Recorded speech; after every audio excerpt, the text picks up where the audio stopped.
we're used to the sign behind you. We're used to this journey. We're used to the valleys.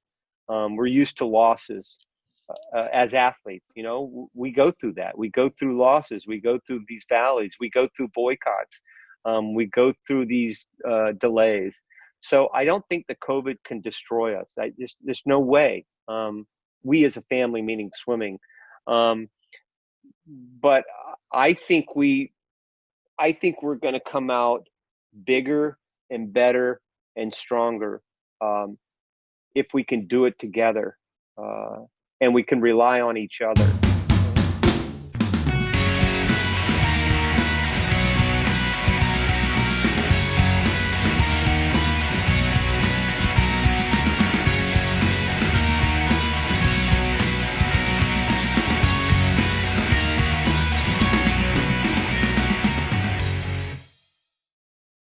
Hello, everybody. Welcome back to The Journey and part two of our interview with the great Rowdy Gaines.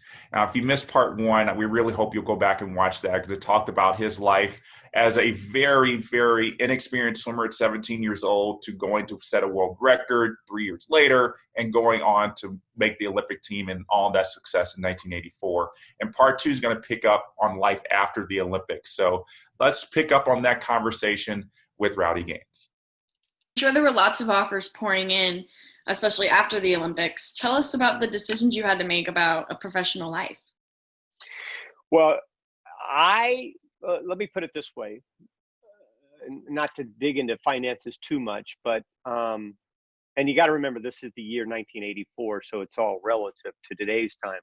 The year or 3 years after I graduated, leading up to the Olympics, in 1984, I made about $2,000 off of doing appearances or swim clinics or something like that. That's in 3 years' time. And that's really toward the very end when we were allowed to take money and put it into a trust fund and draw on that trust fund to pay our bills. We had to send in receipts for our bills, and then whatever money we made from doing a swim clinic or whatever, we could draw on that to pay the bills.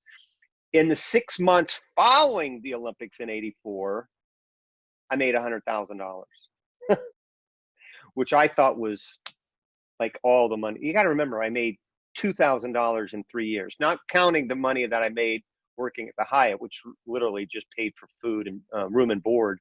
But the $100,000 I made after the Olympics was just amazing to me. And so going into that, getting to your question, I think that was really something that a lot of us felt like we earned, not as deserved, but certainly earned. And it was a fun time, that 6 months after the Olympics, no doubt about it. So that's obviously, that is a lot of money. I don't care if it's $84 or $2,020. That's a lot of money. It is, right? And for 6 months, so it was like, dude, Jeff, it was unbelievable. It was unbelievable. So you once told me the story of your first job as a swimming commentator for the Battle of the Network Stars, which was a great show if no one out there has ever heard of it. It was just so much fun.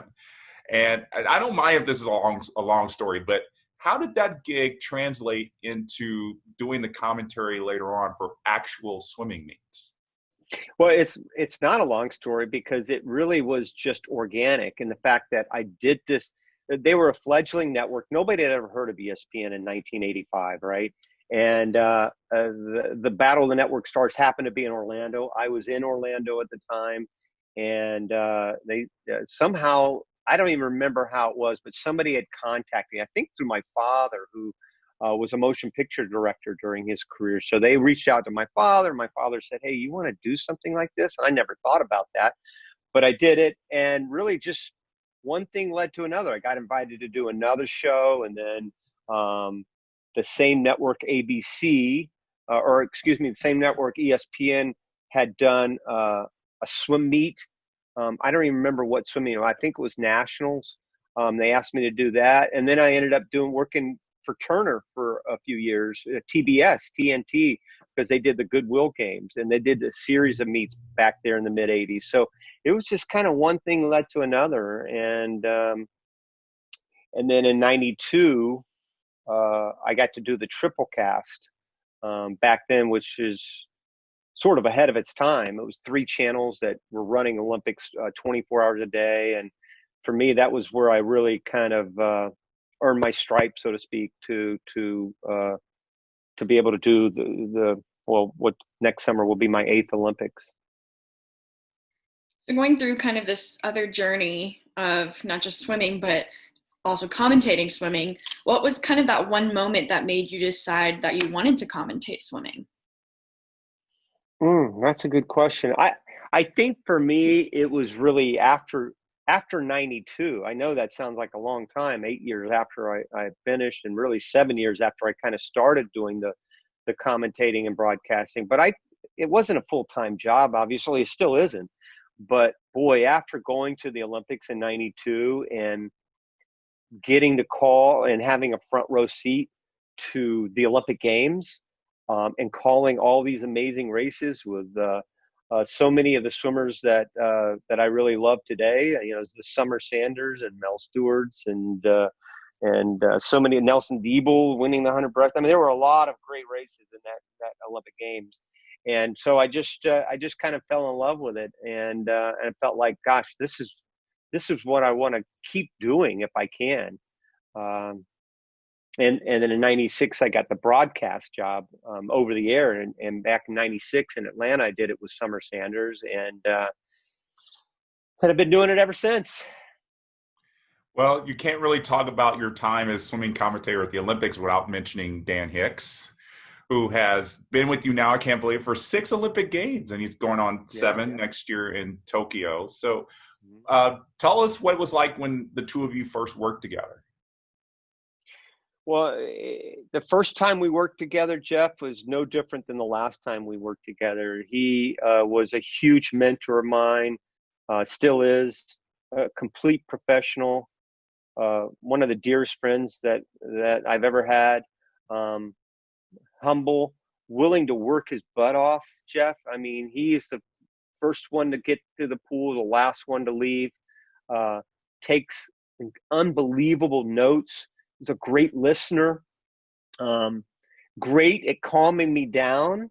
He'll kind of pat me on the knee every once in a while and say, "Rowdy, it's just a prelim. Settle down a little bit. We'll wait. We haven't even gotten to the finals yet." So he's able to do the kinds of things that have made me the quasi broadcaster I am.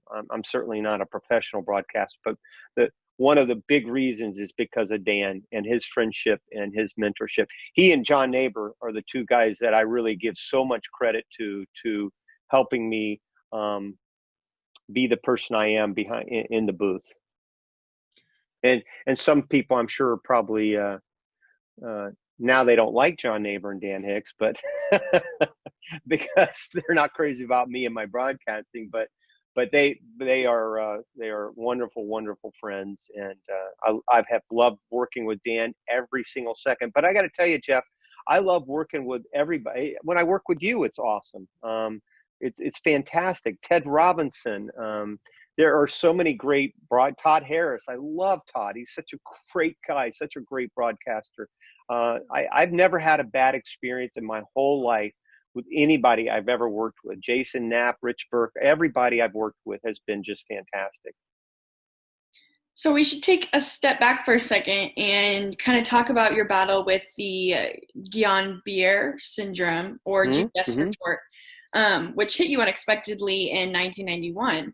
And for those of you who don't know what that is, it's an illness that affects the nerves in your body and can cause paralysis, or even have some other effects on your body.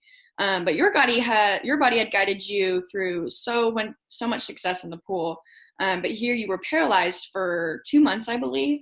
How did you keep yourself from going to those dark places, and have that urge to keep fighting to get better?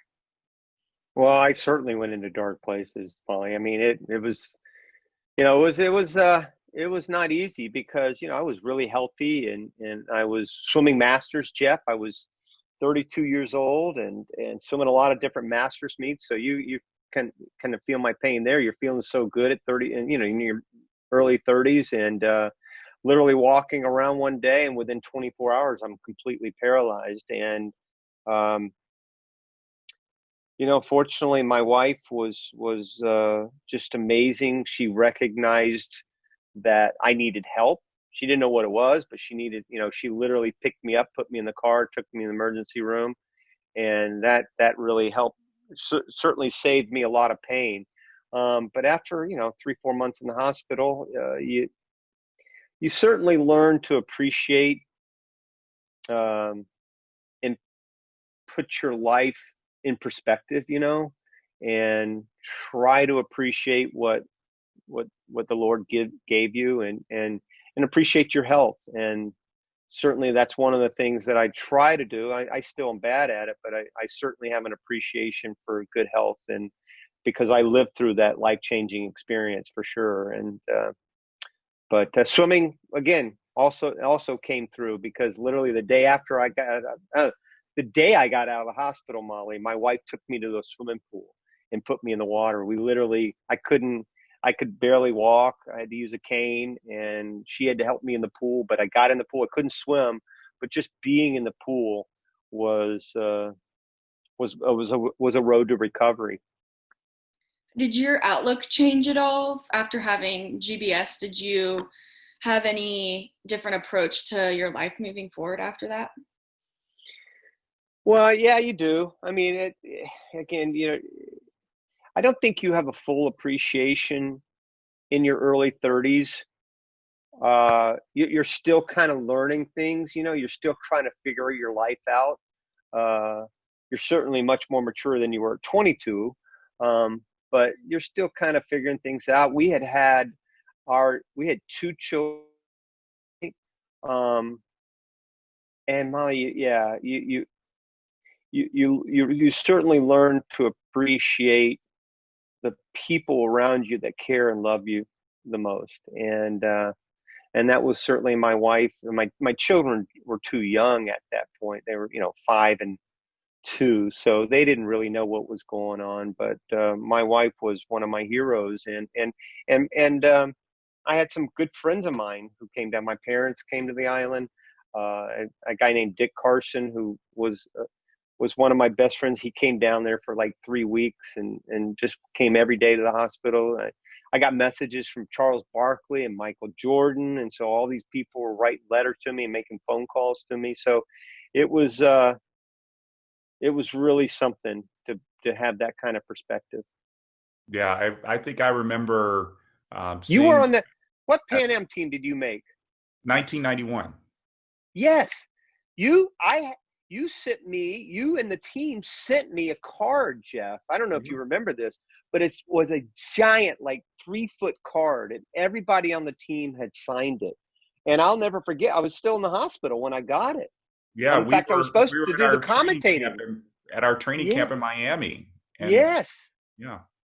Yep. I'll never forget that. Yeah, that's right. That's right. That was your Pan Am team that signed that card for me, and that meant so much to me to get the really beautiful card from the whole team that signed it. So it was really back then. There's no cell phones and stuff like that. You can't get emails and stuff. So it was really hard mail was the only way. Snail mail was the only way to do it. So, but it was really special. Yeah, and then obviously it was really great to see you at the 92 trials, being there on deck. And I know just for you, it's probably more exciting than for everybody else. But I think I kind of remember just this throng around you. Everybody wanted to just say how grateful they were to see you back in the sport. And I'm sure it's things like that even help that recovery process. Yeah, it gets back to the very beginning, what we were talking about, the journey, and the journey really includes family. And swimming is like a family, man. I mean, we fight with each other, we argue with each other, we have differences, but in the end, it is really a small world. And so I've always considered swimmers, young and old, my brothers and sisters, just as I consider you and Molly my brother and sister. Certainly you, because I know you so well, my dear brother. But but we all, in the end, we all pull for each other. And when I hear of a swimmer that passes away too early, or even somebody that passes away that was a volunteer in the sport or a coach, it really, it breaks your heart, because it's like a family member passing away. Absolutely. And I think that just goes into why everybody likes to call you the ambassador of the sport, because you feel for everybody, and you really feel that connection with everybody. Do you remember when you started to get this moniker of being the ambassador of swimming? Well, I don't, but I think, I wouldn't say it's unfair, but I don't think it's necessarily true. Listen, I love it. It's no false sense of modesty. I love being called an ambassador. I think it's undeserving in many ways, because, again, this is sounding cliche-ish, but I really do feel this way. Swimming has done so much for me that I could never end up repaying it. The sport has, changed my life so dramatically. I can't even begin to tell you, in so many different ways. So for me to be able to do a swim clinic, or go out and talk about water safety, or help USA Swimming grow, or the foundation raise money, it's really it's just a very small token of my appreciation and thanks to the sport. So even though it's really nice, I think there are a lot of ambassadors, like a Donna Deverona, or for that matter, a Maritza Correa, or a Jeff Commings, or a Colin Jones, who have done a lot more than I could ever dream about, bringing our sport into the 21st century. Yeah, but you have done a lot, and you've been a part of Make a Splash since 2000. It's because I'm old, dude. I guess I'm just old. I've been around so long. That's why people are saying it. You have that. Well, that is part of it, but it's also because you do have that presence that everybody wants to have, that presence around when you're trying to grow the sport. And even now with this new role that you have with USA Swimming, talk about what you're now doing with USA Swimming. Yeah, it's really exciting. I was named Director of Community Relations, and it just gives me a chance to get out into the community and find out the pulse of what's going on in the swimming world, especially now, Jeff, because we're in a new world, man. Like it or not, this is for now, and for a long time to come, we're going to look different. Some of it's going to be looking different for the better. A lot of it's going to be looking at it different in a way that's that valley that we've talked about. So my job is to get out there and hopefully just be a good listener. I've been on the phone for the last 2 weeks, literally talking to dozens of people that are involved with the sport, and just say, here I am. What can I do to help? I know I don't know what I can do, but if I can, please let me know. If it means, I was talking to Tom Ugas the other day, and, they're having trouble with pools up there. One side of town, they're letting people swim. The other side of the town, they're not. It's crazy. And it's like that all over the country. And I told him, he's going in front of some kind of county commissioner or something to try to get pools. I told him, I said, I'll come up there tomorrow on a plane. If that you feel like that helps, let me know what I can do to help. And that's my job going forward, is to try to help our clubs. If it means raising money, doing a clinic, doing a Zoom call with a team, whatever it is I need to do, that's what I want to do. And doing all these amazing things, like you say you've done and are going to continue to do, what would you say your next goal for yourself professionally is? Well, boy, that's a good question, Molly. I think I'm at the tail end of my professional life. I'm 51 years old. You didn't hear that, right? You didn't hear how old I said I was, right? If you look it up, I'm 51. If people tell you I'm 61, don't believe it. Don't be smiling either. Take that smile off your face, Molly, right now. There you go. Now I'm 61, and I'm certainly looking into the twilight You know, I think professionally, I really want to continue to raise money for safety around water for our children, getting kids in swim lessons. That I think if I could figure out the next 4 or 5 years of my life, that's where I think I want to try to provide as much energy as possible. Drowning is an epidemic in our country, and we need to change that, especially now during COVID. We've had more drowning deaths the last 3 or 4 months than we've ever had, and we become distracted as parents, and it's something that I really believe in, and I want to try to do as much as possible. But I also want to try to get our, professional. I'd love to see our sport get its feet back on the ground. I would love to be able to see the social justice scenario that we're in right now over the last month or two that's come to the forefront. I think we desperately need to get more minorities in the sport. African Americans are 5 times more likely to drown than a Caucasian child. So we need to really get that message out to that community that it's so important to take swim lessons. So there's a lot of little things professionally that I want to try to do at least the next 4 or 5 years before I literally walk into the sunset. So some would say that you would be on the Mount Rushmore of swimming. Now, this is a tough question for anyone to answer, but if swimming version of Mount Rushmore were to be built right now, summer 2020, what 4 faces would be carved into that mountain? So there's 4, right? Oh yeah, there's only 4. Oh man. Okay, well, so first of all, there's no way I'm up there, but the 4 faces would be, again, if you're talking pure swimming, for me, the 4 faces are Michael Phelps, Mark Spitz, Tracy Calkins, and Katie Ledecky. That's my Mount Rushmore. If you're talking about different things what you've done for the sport, it would look a little bit different. Donna Deverona would definitely be up there for what she did for women, not only in swimming, but for broadcasting. I think Johnny Weissmiller would be probably another one who, kind of brought swimming into view. Duke Kahanamoku is another one. And maybe Cullen Jones. I think that, again, I'd have to go back. You put me on the spot with 2 different Mount Rushmores, but what you did for the sport and what you accomplished for the sport are 2 different things. So those are my 2 Mount Rushmores.